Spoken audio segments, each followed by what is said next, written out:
सासू माँ। बहुत समय पहले की बात है। एक पति पत्नी रहा करते थे। उनके 2 बच्चे थे, दोनों ही बेटे थे। माँ बाप ने इन दोनों ही बच्चों को खूब प्यार से पाला पोसा, पढ़ाया लिखाया, बड़ा किया और इस काबिल बनाया कि यह अच्छी नौकरी कर सके, समाज में अच्छा जीवन व्यतीत कर सके। अपने बच्चों के लिए दिन रात कड़ी मेहनत करके 2 मंजिला घर बना कर दिया, ताकि दोनों बेटे शादी के बाद भी एक साथ रह सके, लेकिन अलग अलग कमरों में रह सके, ताकि आगे चलकर कभी बंटवारे का विचार न आए और इनमें लड़ाई झगड़े ना हो। दोनों बेटों को अच्छी नौकरियां लग गई। कुछ समय बाद दोनों की शादी भी हो गई।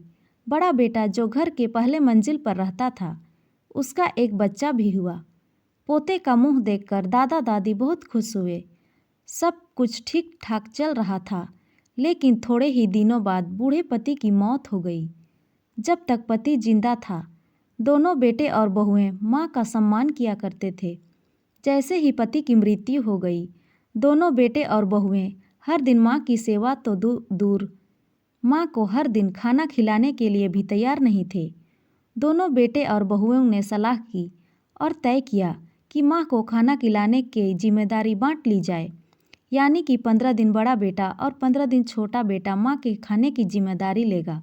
जिन बेटों को बिना दिन रात देखे भूख ना होते हुए भी और मनचाहा खाना हमेशा खिलाने के लिए जो माँ तैयार रहती थी, आज उसी माँ को बेटों के यहाँ दिनों के हिसाब से खाना दिया जाता था।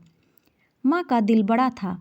माँ को इस बात की खुशी थी कि वह जैसे भी हो अपने बेटों के साथ रह रही है, और इसी खुशी के कारण बेटों के द्वारा दी गई रूखी सूखी भी उसे किसी पकवान से कम नहीं लगती। लेकिन दुर्भाग्य की बात तब हो जाती जब किसी महीने में 31 दिन आ जाते और उस एक दिन माँ को भूखा ही रहना पड़ता।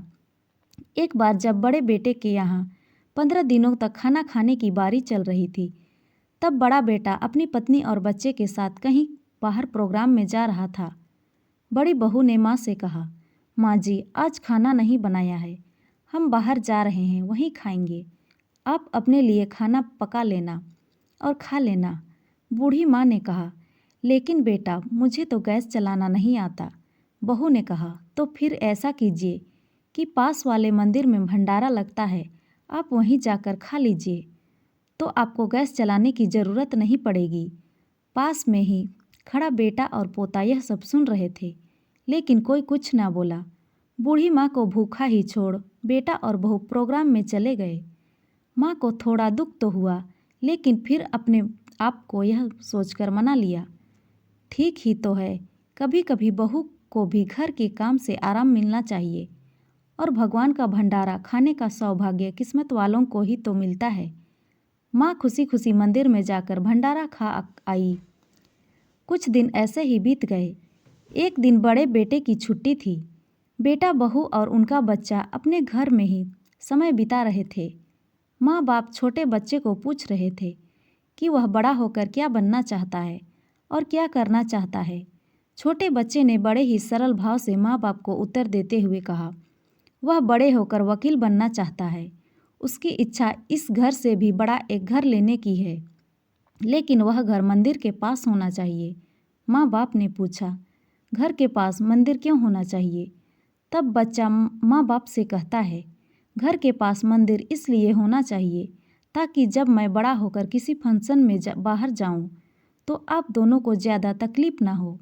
मंदिर नज़दीक रहेगा तो आपको ज़्यादा दूर जाकर भंडारा नहीं खाना पड़ेगा। मासूम बच्चे का ऐसा जवाब सुनकर दोनों के पैरों तले से ज़मीन खिसक गई।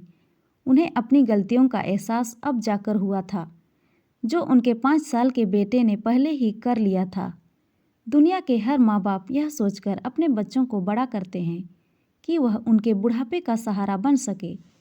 कर्म का चक्र निरंतर घूमता रहता है। आज जो तुम दूसरों के साथ कर रहे हो, आगे चलकर तुम्हारे साथ वही होगा, यह निश्चित है। इसीलिए हमेशा याद रखो कि दूसरों के साथ वैसा ही बर्ताव करो जैसा तुम चाहते हो कि बाकी लोग तुम्हारे साथ करें। हमारे भारतवर्ष में जिन माँ बाप को भगवान का रूप कहा जाता है, उनके साथ आजकल जैसा व्यवहार हो रहा है वह नहीं होना चाहिए। इस कहानी को आप लोग ज़्यादा से ज़्यादा लोगों तक पहुँचाएँ।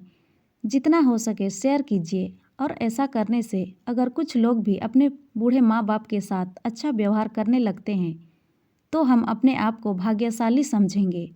तो दोस्तों, ये कहानी आपको कैसी लगी कमेंट में ज़रूर बताएं और अच्छी लगी हो तो लाइक और सब्सक्राइब ज़रूर करें।